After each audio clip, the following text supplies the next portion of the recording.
성도 여러분, 이 세상에서 가장 고약한 냄새가 있다면 그것이 무슨 냄새일까요? 그것은 바로 사람이 죽어서 썩는 냄새입니다. 꽃이 썩는 냄새를 맡아보셨습니까? 그 냄새도 과히 좋지는 않습니다. 동물이 죽어서 썩는 냄새를 맡아보셨습니까? 그 냄새는 더 좋지 않습니다. 그런데요, 사람이 썩는 냄새는 그보다 훨씬 더 고약합니다. 본래 사람이란 어떤 존재입니까? 꽃이나 동물에 비할 바 없이 사람은 존귀한 존재입니다. 하나님께서 사람에게 주신 영광은 꽃이나 동물이 가진 영광이 감히 따를 수 없습니다. 사람은 하나님의 형상으로 지음을 받았습니다. 사람만이 하나님처럼 영을 가지고 있습니다. 그런데요, 그런 사람이 죽으면 썩어서 어떻게 됩니까?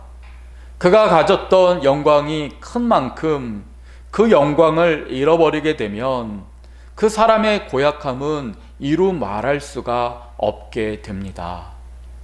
이처럼 어떤 존재가 하나님께로부터 받은 영광이 크면 클수록 그 존재가 타락할 때 풍기는 추함은 더욱더 더럽고 또 더러운 법입니다. 오늘 본문은 이렇게 크나큰 영광을 받았으나 타락함으로 말미암아 비할 수 없이 더럽고 추악해진 한 존재에 대해서 말씀하고 있습니다. 본문 12절입니다. 너 아침의 아들 계명성이여, 어찌 그리 하늘에서 떨어졌으며 너 열국을 엎은 자여, 어찌 그리 땅에 찍혔는고. 이 본문에서 말씀하고 있는 계명성이라고 하는 존재는 하늘까지 올라갔던 존재입니다.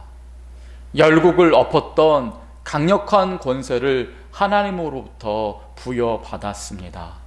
그런데 지금 어떻습니까? 땅에 찍혔으며 하늘에서 떨어졌다라고 말하고 있습니다. 계명성은 별인데요, 우리나라 말로 샛별을 가리킵니다. 별들 중에서 가장 먼저 떠올라서 달 다음으로 가장 밝게 빛나는 별이 바로 이 샛별입니다. 이사야가 예언하고 있는 이 계명성은 1차적으로 바로 바벨론 왕국을 의미하는 말입니다. 바벨론 왕국은 그 당시에 떠오른 신흥 강자의 나라였고, 그리고 찬란한 문명과 군사력을 자랑하는 나라였습니다. 하나님께서 그 나라를 세우셔서 이스라엘의 막대기로 삼으셨습니다. 하나님의 백성들을 다스리는 도구로서 바벨론을 일으켜 주셨습니다. 하지만 바벨론은 교만하여서 모든 민족들 위에 서려고 했었고, 하나님을 대적하였고, 자신들의 우상을 섬기는 일에 몰두하였다가 망하게 되었습니다. 지금 그 왕국의 성은 남아있지 않습니다마는 전설로 알려진 바에 의하면 바벨론의 성은 아름답기로 그지없는 최고의 건축물이었다고 합니다. 인류 최고의 걸작품들이 다 모여있는 황금성이 바로 바벨론 성이었다고 합니다. 하지만 이렇게 하나님께서 주신 것이 컸던 그 계명성, 그 바벨론 왕국은 하나님께 대적하고 교만했기 때문에 망한다라고 이사야 선지자는 예언하고 있는 것입니다. 하늘까지 높아졌던 이 명성은 땅으로 추락하게 될 것이다, 그런 예언을 받게 되었고요, 그 예언대로 바벨론 왕국은 완전히 지상에서 자치를 잃어버리게 되었습니다. 이사야가 가리킨 이 계명성은 1차적으로 눈에 보이는 교만한 사람들의 왕국이었지만은 근본적으로는 바로 사탄을 가리키기도 합니다. 왜냐하면은 원래 사탄의 이름이 바로 계명성이기 때문입니다. 여러분들도 루시퍼라고 하는 이름을 들어보셨을 것입니다. 사탄의 원래 이름이 바로 루시퍼입니다. 그리고 이 루시퍼가 바로 라틴어인데요, 계명성을 뜻합니다. 루시퍼라고 하는 원래 가졌던 이 이름은 결코 나쁜 이름이 아닙니다. 빛을 가져온 자라고 하는 그런 좋은 이름인 것이지요. 원래 이 루시퍼는 하나님의 오른쪽에 앉아 있도록 허락되었던 천사들의 대장이었습니다. 하나님으로부터 가장 신뢰받는 천사가 바로 이 루시퍼 천사였습니다. 그 이름, 빛을 가져온 자라고 하는 이름처럼 루시퍼 천사는 가장 빛나는 천사였고 주위의 천사들을 압도하는 아름다움과 기품으로 가득 찬 그런 천사였습니다. 그런데요, 요한계시록 12장 4절을 보면 그에 대한 기록으로 다음과 같이 나타나 있습니다. 그 사탄의 꼬리가 하늘의 별 3분의 1을 끌어다가 땅에 던지더라. 이 말씀이 무엇을 나타내고 있습니까? 원래 하나님으로부터 사랑받고 높은 자리까지 올라왔던 그 천사들의 우두머리 루시퍼가 하늘의 별이라고 그렇게 이름받는 천사들 중에 3분의 1들을 데리고 하나님께 대적을 했다는 것입니다. 3분의 1의 천사들을 수하로 섬고 하나님을 대적하면서 스스로를 높였던 것입니다. 결국 그 죄로 인해서 루시퍼는 하늘에서 추방됩니다.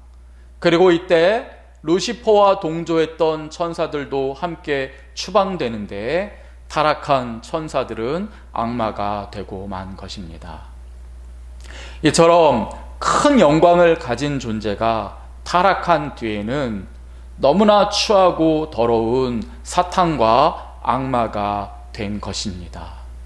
가장 빛나고 빛나던 천사가 사탄이 되고 하늘의 별과 같았던 천사들이 악마가 되었으니 하나님께 영광을 받은 자가, 하나님께 지극히 존귀한 사랑을 받은 자가 그 하나님의 뜻을 벗어나고 사명을 잃어버리게 되면 그 타락이 얼마나 추악하고 더러운지를 우리는 분명히 알 수 있는 것입니다. 여러분, 루시퍼가 어쩌다가 이렇게 되었는지에 대해서 오늘 본문은 그의 생각을 기록하고 있습니다. 본문 13절 말씀입니다. 내가 내 마음에 이르기를 내가 하늘에 올라 하나님의 뭇별 위에 내 자리를 높이리라. 내가 북극 지폐의 산 위에 앉으리라. 이것이 바로 루시퍼가 했던 계획이었습니다. 내가 하늘에 올라 하나님의 뭇별, 즉 천사들 위에 내 자리를 높이리라. 루시퍼는 그런 계획을 가지고 있었습니다. 하나님의 천사들 위에 자신이 군림하겠다라고 교만을 부린 것입니다. 하나님은 원래 루시퍼에게 최고의 능력과 지위를 주셨습니다. 왜 주셨습니까? 그 최고의 능력과 지위를 가지고 하나님의 선하신 뜻을 펼치라고 그런 은혜를 주신 것입니다. 그런데 루시퍼는 자신의 그 지위와 능력을 당연한 것으로 여겼습니다. 하나님의 뜻에 따라 바르게 사용할 생각을 갖지 않고 이것을 가지고 자신의 만족을 삼으려고 했던 것입니다. 이어지는 말씀을 보게 되면 루시퍼는 이러한 생각에서 더욱더 과대망상적인 교만을 부리게 되는 것을 보게 됩니다. 본문 14절입니다. 내가 가장 높은 구름에 올라가 지극히 높은 이와 같아지리라 하는도다. 이 말씀을 보십시오. 루시퍼는 천사들 위에 군림하는 것도 모자라서 이제는 지극히 높은 이, 즉 하나님과 같아지겠다라고 하는 그러한 교만 중에 교만을 떨치고 있습니다. 결국 그러한 과대망상으로 루시퍼는 하나님과 겨뤄보려고 반란을 꾀하게 된 것입니다. 하지만 그 결과가 어떻게 된다라고 말씀하고 있습니까? 오늘 본문 말씀 15절에서 이사야는 루시퍼와 그의 수종들이 함께 겪게 되는 결과에 대해서 말씀하고 있습니다. 본문 15절 말씀입니다. 그러나 이제 내가 수올 곧 구덩이 맨 밑에 떨어짐을 당하리로다. 한없이 높아지려고 했던 루시퍼와 그 무리들은 수올, 그러니까 지옥의 구덩이에 떨어지게 됩니다. 그 지옥 구덩이 중에서도 맨 밑바닥까지 추락하게 될 것이다. 이사야는 예언하고 있습니다. 루시퍼는 천사들 중에 3분의 1을 꼬드겨서 타락하게 만들고 결국 마귀가 되게 만들었습니다. 그 결과로 자신은 물론이고 마귀까지 타락한 천사들이 되고 지옥으로 끌고 들어가 함께 멸망하게 만들었습니다. 그런데요, 루시퍼와 마귀들의 그 멸망은 거기서 끝이지 않는다는 것이 문제입니다. 이 마귀는 뱀이 되어 아담과 하와를 꼬드깁니다. 그러자 아담과 하와는 하나님의 지극히 사랑받는 그 자리를 버리고 하나님과 같이 되려고 선악과를 따먹게 됩니다. 결국 어떻게 됩니까? 이 악한 사탄의 꼬임에 빠진 아담과 하와는 에덴 동산에서 쫓겨나게 되고 죽음을 경험하게 됩니다. 썩어서 냄새나는 그런 비참한 존재가 되고 만 것입니다. 성도 여러분, 오늘도 그렇습니다. 공중 권세 잡은 마귀는 지상의 사람들을 어떻게 하든지 타락시키려고 유혹합니다. 하나님께서 지극히 존귀한 존재로 만드신 우리지만 이러한 꼬임에 빠지게 되어서 교만하게 되고 하나님처럼 되려고 하고 하나님의 뜻대로 살지 않고 하나님께서 주시는 재능과 물질과 시간을 자신의 만족과 유익을 위해서 살아가게 되는 것입니다. 그러다 사람은 죽고 그 죄로 인하여서 썩어져 냄새나는 추락하는 존재가 되는 것입니다. 저와 여러분을 포함한 모든 사람은 이렇게 교만과 타락의 악순환을 피할 수 없었습니다.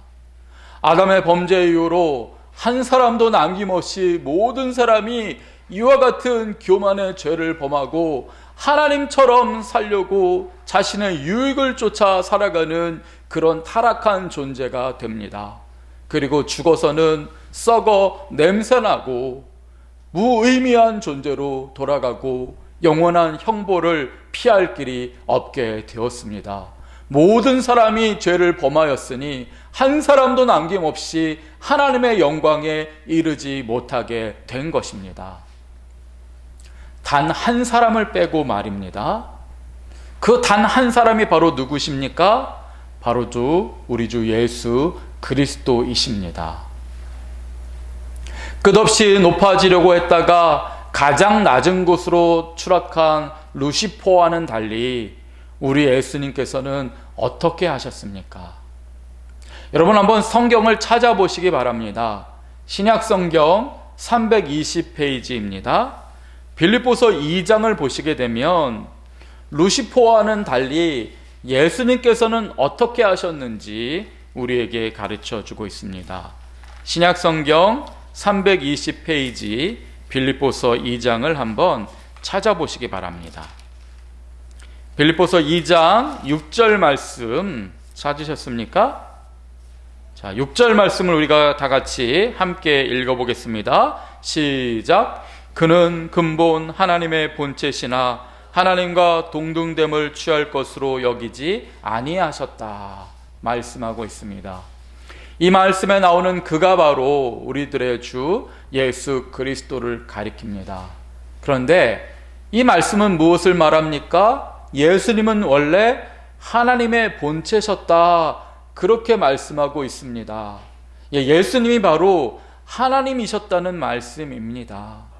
삼위일체의 하나님은 세 분이 동시에 한 분이십니다. 성자와 성부 그리고 성령이 삼위의 하나님이시면서 동시에 한 분 하나님이십니다. 이렇게 삼위일체의 하나님 중에 성자 그 하나님이 바로 우리들의 주 예수 그리스도이십니다. 그러므로 예수님께서는 더 이상 높아지실 필요가 없는 분이셨습니다. 이미 하나님이시기 때문입니다. 그런데 방금 본 빌립보서에서 바울은 뭐라고 말합니까? 이미 하나님이신 예수님이시지만 예수님은 하나님과 동등한 지위를 가지려고 하지 않으셨다는 것입니다. 스스로를 높이지 않으실 필요가 없으실 정도로 하나님이셨지만 하나님이신 그 예수님께서는 하나님과 동등한 지위를 가지려고 하지 않으셨다.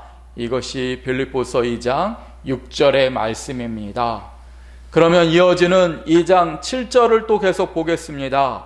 예수님이 하나님과 동등한 자리를 내려놓고 무엇을 하셨을까요?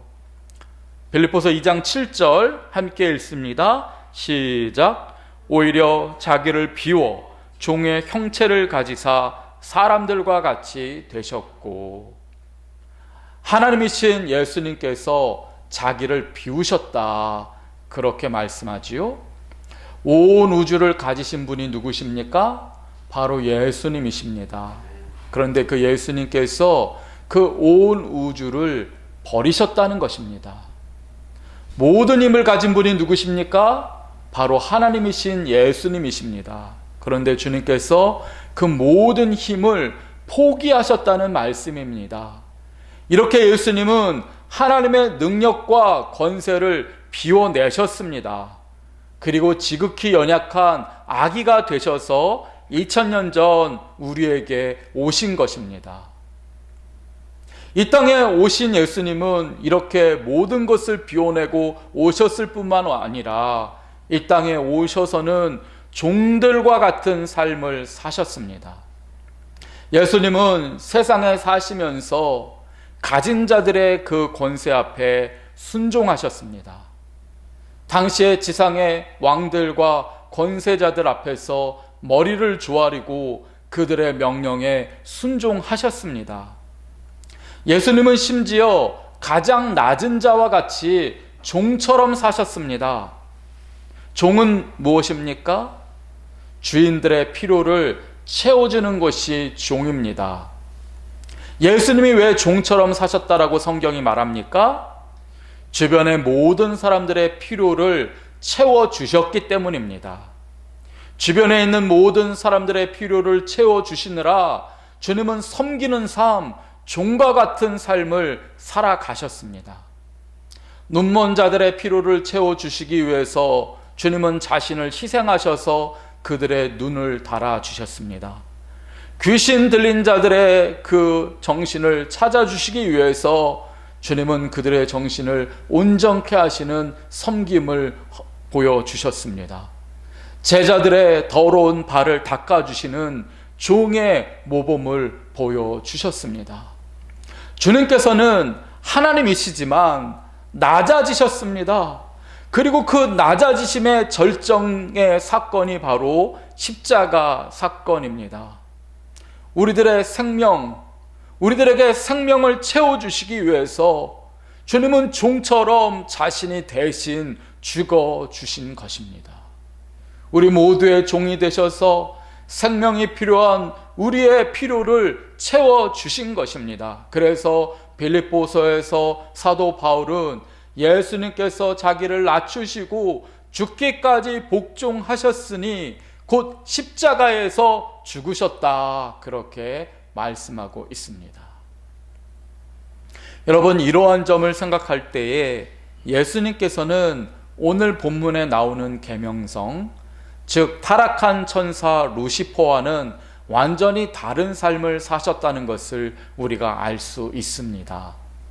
루시퍼는요, 스스로 높아지는 그런 삶을 살았지만 예수님은 스스로를 낮추는 삶을 사셨습니다. 루시퍼는 교만한 자들의 대표자가 되었지만은 예수님께서는 겸손한 자들의 대표자가 되셔서 우리와 함께 하십니다. 루시퍼의 그 교만함은 모든 사람을 타락으로 유혹의 자리로 이끌어 갔지만 예수님의 겸손함은 우리를 생명의 자리로 이끌어 주셨습니다. 우리가 루시퍼의 교만함을 따라서 하나님 앞에서 교만함을 부리면 우리도 루시퍼의 그 몰락처럼 지옥으로 꺼져 들어가게 되겠지만은 우리가 예수님의 겸손함을 본받게 되면 우리도 주님과 함께 하나님의 은혜를 누리게 되는 것입니다. 여러분, 주님의 그 겸손함의 결과가 어떻게 되었습니까? 계명성이었던 루시퍼 천사는 타락하여 지옥의 맨 아래로 추락한다라고 오늘 이사야서는 예언하고 있습니다. 하지만 겸손히 자신을 낮추신 주님은 어떻게 되셨습니까? 오늘 우리가 읽은 빌립보서는 주님께서 어떻게 되셨는지에 대해서도 또 말씀하고 있습니다. 우리 함께 빌립보서 2장 9절부터 11절까지의 말씀을 한 목소리로 읽어보겠습니다. 시작. 이러므로 하나님이 그를 지극히 높여 모든 이름 위에 뛰어난 이름을 주사 하늘에 있는 자들과 땅에 있는 자들과 땅 아래에 있는 자들로 모든 무릎을 예수의 이름에 꿇게 하시고 모든 입으로 예수 그리스도를 주라 시인하여 하나님 아버지께 영광을 돌리게 하셨느니라. 아멘. 그렇습니다. 한없이 스스로를 낮추시고 겸손하셨던 예수님을 하나님께서 지극히 높여주셨다, 그렇게 성경은 말씀하고 있습니다. 예수님의 이름을 모든 이름 위에 뛰어난 이름으로 세워주셨다는 것입니다. 그래서 하늘에 있는 자들이나 땅 아래에 있는 모든 자들이 예수의 이름 앞에 무릎을 꿇게 하셨다, 그렇게 성경은 말씀하고 있지 않습니까? 이것이 겸손히 가져다주는 결과인 것입니다. 겸손한 자를 하나님이 높여주시는 것입니다. 예수님을 따라서 세상에서 섬기고 스스로를 낮추고 용서하고 보듬어주는 삶을 살아갈 때에 주님께서는 우리를 높이셔서 하늘의 백성으로 품어주신다는 것입니다. 우리는 예수님을 바라볼 때 교만하여 스스로 타락하고 그래서 몰락하는 그러한 불행을 피할 수 있습니다. 하나님의 본체이신 예수님을 따라 살 때에만이, 예수님을 통하여서 감동을 받고 주님처럼 살아갈 때만이 우리는 멸망을 피하고 하나님의 백성으로서 높아지는 그런 은혜를 누릴 수 있게 되는 것이지요. 예수님을 주님으로 고백하십니까? 예수님을 우리의 주인으로 여러분은 그렇게 믿고 계십니까? 예수님을 주님으로 우리가 고백한다면 우리는 하나님 앞에서 교만을 부릴 수가 없습니다. 왜냐하면 우리의 주인 되시는 주님께서 하나님 앞에서 그렇게 스스로를 낮추셨기 때문입니다. 우리의 주인께서 스스로를 그렇게 낮추셨다면 그의 종된 우리가 어찌 감히 스스로를 높일 수 있겠습니까? 주님의 종이라고 하는 우리들은 그러므로 이 세상에서 겸손해야 합니다. 루시퍼와 같이 교만하여 추락하고 멸망하는 자들이 아니라 주님의 종으로서 겸손히 섬기며 사랑을 베푸는 그런 주의 자녀들이 되어야 할 것입니다. 1년의 마지막 수요일 저녁입니다. 이 시간 잘 나오셨습니다. 이 시간 나온 우리들이 올 한 해를 한번 돌아보셨으면 좋겠습니다. 우리가 혹시 교만하지 않았는지, 하나님께서 주시는 귀한 시간, 하나님께서 주신 그 모든 기회들을 혹시 내 배를 채우고 내 만족을 위해서 살았던 그 루시퍼와 같은 교만이 혹시 우리 삶에 없었는지 1년의 마지막 수요일 밤에 점검해 보시기를 바랍니다. 그리고 다시 한번 주님처럼 겸손해지기를 기도하시기를 바랍니다. 그때 하나님께서 우리 주님을 높이셨듯이 우리를 높여주실 것이고 존귀한 인생을 허락하실 것입니다. 이 은혜 안에 거하는 저와 여러분이 되시기를 주님의 이름으로 축원드립니다. 아멘. 기도하겠습니다. 주님, 계명성 루시퍼는 교만하여 타락하고 그래서 몰락했지만 하나님의 형상을 따라 지음받은 우리는 주님을 닮아 겸손한 삶을 살기 원합니다. 주님, 겸손하신 주님을 닮게 하여 주시고 우리의 남은 인생을 주님처럼 먼저 섬기고 우리 자신을 비워 낮추는 삶을 살게 하여 주옵소서. 그래서 주님께서 우리를 높여주시고 하늘의 뭇별과 같은 삶을 살아가게 하여 주옵소서. 진정으로 승리하는 비결을 가르쳐 주신 주님의 그 모범을 따라 살기를 다짐하게 하여 주옵소서. 겸손하신 예수님 이름으로 기도드립니다. 아멘.